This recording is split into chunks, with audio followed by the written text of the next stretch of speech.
Tissues are made of highly complex three-dimensional arrangements of cells. They've always been very difficult for scientists to replicate in a lab environment.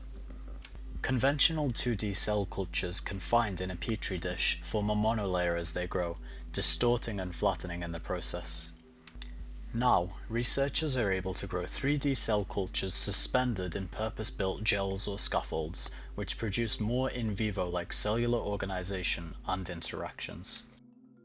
I've come to the Cambridge Centre for Medical Materials here at the University of Cambridge to meet Dr. Daniel Bax. He's working on a project recently funded by 3DbioNet. It sets out to direct respiratory organoid development by using tailored three-dimensional macromolecular environments.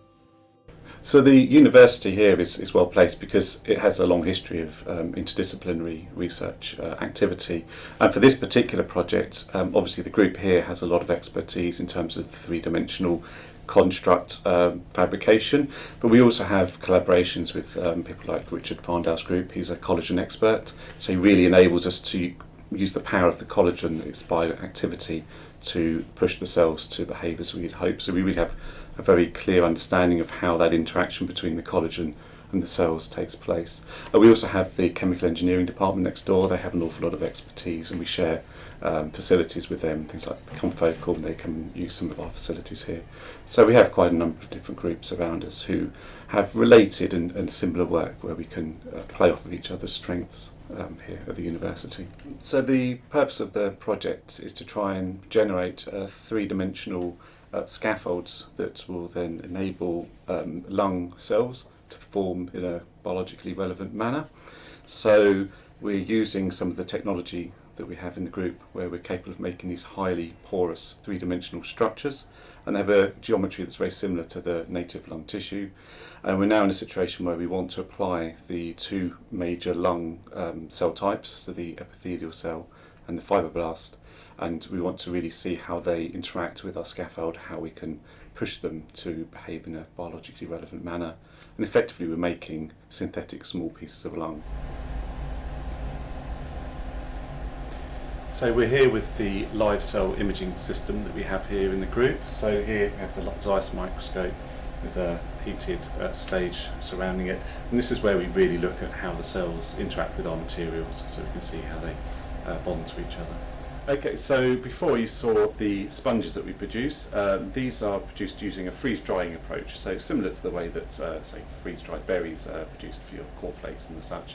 The important thing is we can control that very carefully, so how the ice is formed during the freezing process, to make sure that we have pores that are interconnected right away from the outside of the material all the way through to the centre. So a cell arriving at the outside of the material can travel all the way into the middle of the material without any hindrance. Well, certainly initially we're hoping to produce, if you like, a small piece of lung tissue in an in vitro setting, so in a laboratory setting, and that certainly help in terms of using a human system to understand the biology that's occurring.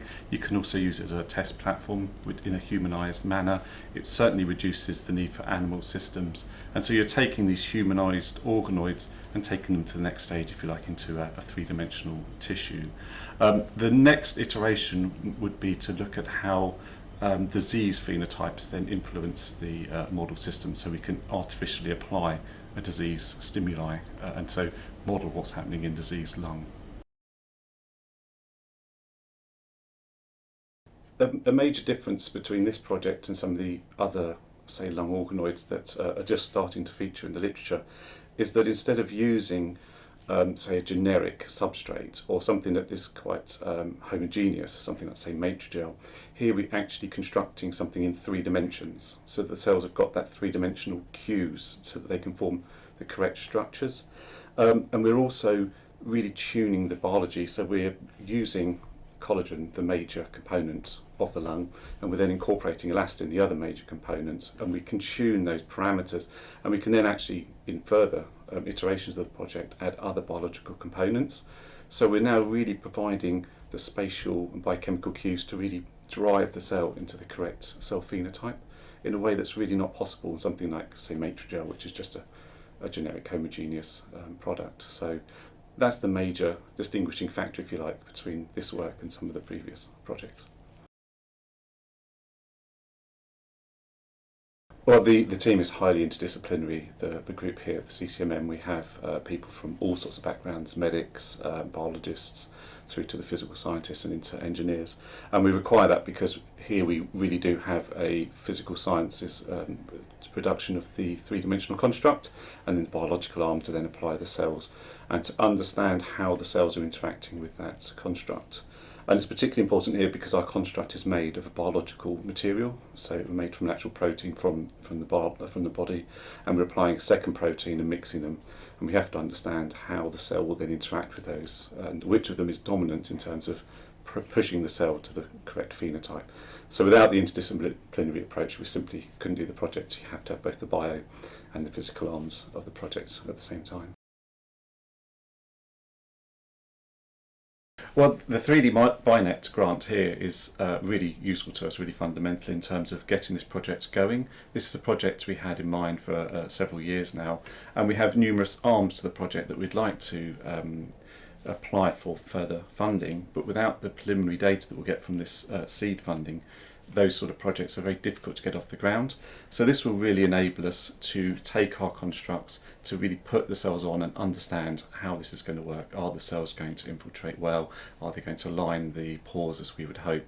And with that sort of evidence under our belt, and also the fact that we have a successful project here, really is a powerful tool in order to leverage more funding from the relevant bodies in the future. So it really does get the ball rolling. Without that happening, once it's rolling you can keep it moving, but getting the ball rolling is the difficult bit, and that's where this really comes in handy.